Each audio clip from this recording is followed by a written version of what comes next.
औषध मुक्त ओडिशार डे 24 विषय आज आम किसी शुणा। प्रसव परिवर्ती पोस्ट डेलीवरी स्ट्रेच मार्क्स एवं शरीर इंटरनल न्यूट्रिएंट विषय किसी शुणा। दामी तेल एवं क्रीम लगेले भी स्ट्रेच मार्क्स कमुना कि मन रखु क्रीम केवल चर्मर ऊपर भाग में ही काम करे किंतु प्रकृत समाधान शरीर भितर ही आरंभ हुए। गर्भावस्था पेटर आकार बढ़िया जो चर्मर भितर जहाँकि डेर्माइड इलास्टिन एवं कोलेजन फाइबर डैमेज हो जाए थाए। केवल चर्मर ऊपर भाग में आपण क्रीम लगे मालिश कले चर्मर गभीर स्तर को ये जो न्यूट्रिएंट पोषण मिल पारे नहीं।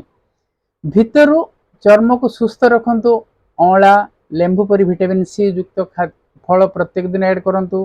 पनीर लीन चिकेन एग डाली परी प्रोटीन एवं zinc pumpkin seed sunflower seed flax seed एवं प्रतिदिन अति कम रे 2 ରୁ 3 लिटर पानी पियंतु।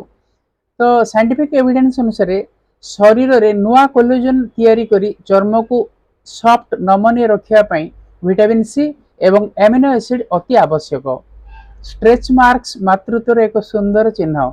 सठिक पोषण जहाँ प्रॉपर न्यूट्रिएंट एवं पानी पीवा द्वारा यह धीरे धीरे हल्का हो आपे आपे मिल जीवो।